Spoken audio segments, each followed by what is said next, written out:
So after that near miss, here is my Honda CB500 Twin, still intact. I've been using this bike as my daily mode of transport over the last year, and I thought it was time I did a little review on it. These bikes were produced from 1994 to 2003. The first run of production came out of Japan. The following year, production was moved to Italy.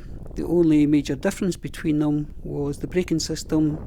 It now sported a disc front and rear instead of a disc and drum. In 1997 there was a third version introduced, the S version. First of all, we'll go through some of the specs of the bike. It's a 500cc, 4-stroke, liquid cooled, parallel twin, 180 degree crank. The bore stroke is 73 by 59.6, the compression ratio is 10.5 to 1. It's a double overhead cam, 4 valves per cylinder, twin carburetor, 33mm, and the ignition is a CTI. The claimed horsepower is 58 at 9,500 revs, and the maximum torque is 47 Newton meters or 34 pounds, 0.7 foot-pounds of torque at 8,000 RPM. It's a 6-speed gearbox, chain driven. The chassis is fairly basic. The front has 37mm telescopic forks, 115mm travel. The rear suspension show dual rear shocks with 5-position spring preload adjustability, 117mm travel. The front tyre is a 110 80 by 17. The rear tyre is a 130 80 by 17. And the brakes on this particular model is a 296mm disc with a 2-piston caliper, and the rear single 240mm disc with a 1-piston caliper made by Brembo.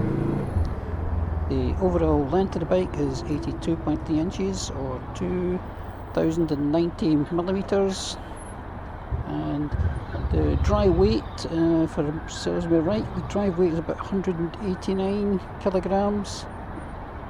And the fuel capacity is 18 litres or 4.8 gallons. So that's the specs, and let's go into what she actually feels like when you ride her.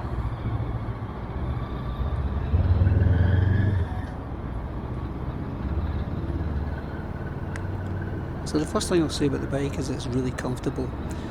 Everything, the seat, the handlebars, the controls, they're all faulty hand. For my height, it's just about perfect. I'm 5'7", so not particularly tall.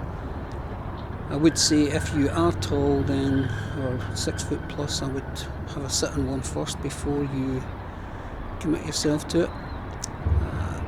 But as far as comfort goes, what I find even on a 300-mile trip, which I did one time, no soreness to report. The bike just felt very comfortable, very natural. So I would highly rate it there for that. Engine-wise, power supply, I would say, for a 500cc parallel twin, it's probably as good as you're going to get. 58 horsepower. And I believe the modern incarnations put out 47 horsepower. So there's quite a difference there. Whether that makes a difference in the road or not, I'm not sure. But this little engine is punchy enough, it pulls away quite well at low revs and the mid-range, and it has the added bonus of a little kick beyond 8,000 RPM. You can really feel it zip away as I get through the traffic here. It's quite congested as I'm trying to leave the town. This is the other thing, in the town the bike just feels very good. It's very light, the clutch is very light, the steering's light, you can certainly manoeuvre it through the traffic as you go. Everything about the bike as far as handling and drive from the engine, etc.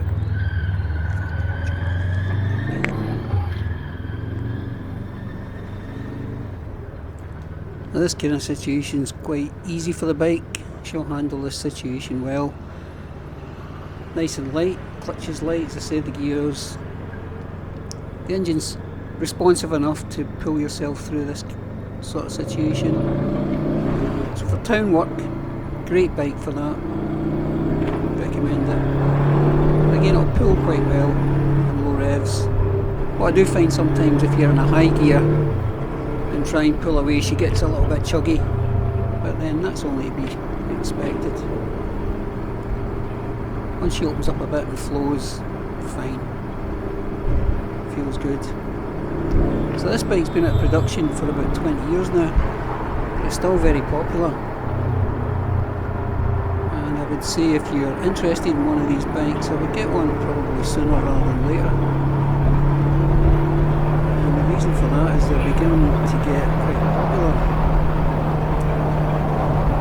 They're wanted with the racing guys. People maybe getting their first big bike, and other people who just like them as a fun sort of second sporty bike. They fit the bill for all of this really well, so it is a great all-rounder. So I would recommend, if you're looking for one of these, they're bargain basement prices at the moment. At motorway speeds, handle this quite well. No problem at all, set the legal speed limit, 70 and maybe a little bit more, given for the accuracy of the speedo, let's say. So this kind of speed, she handles it well, she sits nice and comfortable, she'll do this all day long, no problem.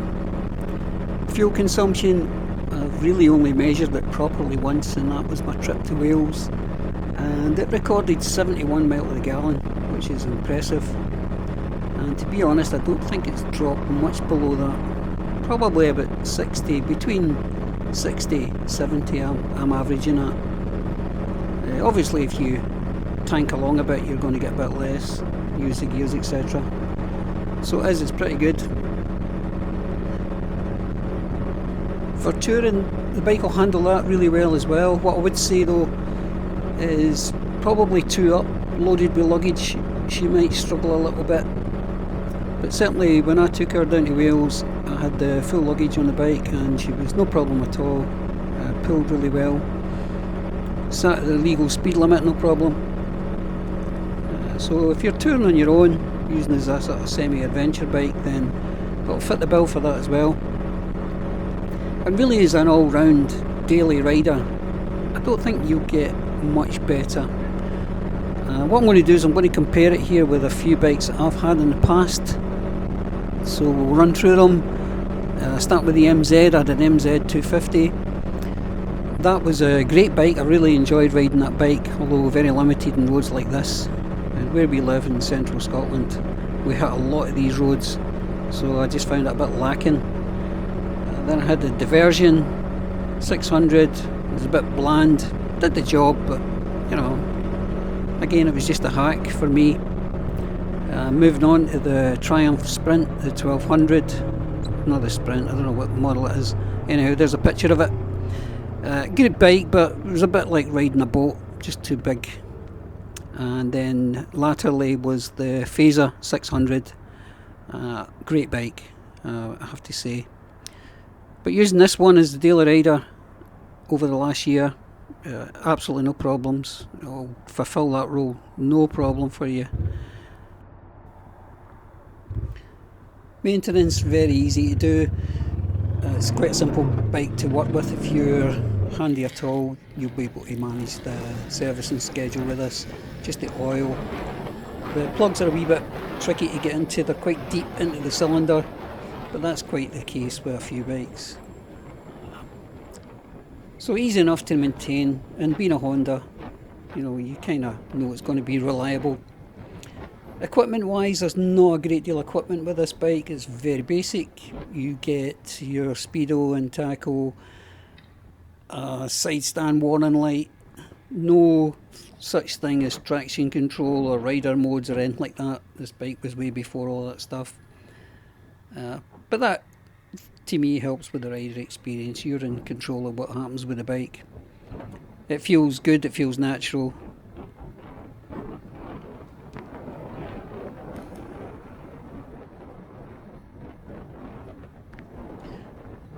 There are not many negatives to report. Some parts I found a bit tricky to get, probably because the bike was out of production for a while, but most parts are available for the bike. Front forks were difficult to get, so I ended up having the original ones re-chromed. If you want to know the story of this bike, just follow the playlist, or I'll put a link at the end. The other negative I would say, if it is a negative, again, it depends on your usage of the bike, but for me what I find is a little bit of lack of power in the motorway at motorway speeds. Just that lack of oomph if you want to get yourself out of trouble. It doesn't have the same urgency as, say, the Phaser, the multi-cylinder bikes. Again, that's to be expected. You just adapt your riding to it. So that would potentially put somebody off if they're used to a more powerful bike. By no means underpowered. We have to go with the laws of physics here. It is only a 500cc, and for its size, it's excellent. You know, it's such a fun, easy-going bike, easy to ride, a joy to ride actually. Particularly you get a nice day and you're going through sort of more back roads or B roads or twisties. That's where the bike's most at home, I would say. It's really at home in the twisties or in the town.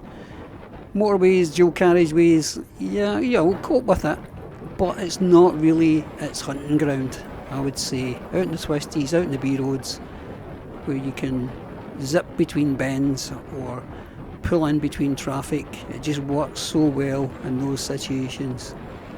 As I say, it's such a joy to ride. It's so easy to ride.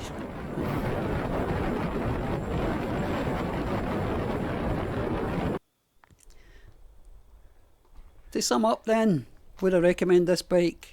Absolutely. And the success of this bike, I think, is in its flexibility. Its ability to adapt to so many different types of riding, right from commuting to learner riding to your first big bike, right up to touring and even racing. So it really is a do-it-all machine. So thanks for watching the video to the end. If you've enjoyed the video, please like and subscribe. Also a big thank you to all my current subscribers. I'd like to wish everyone the very best for 2024. Ride safe, and I'll catch you in the next one.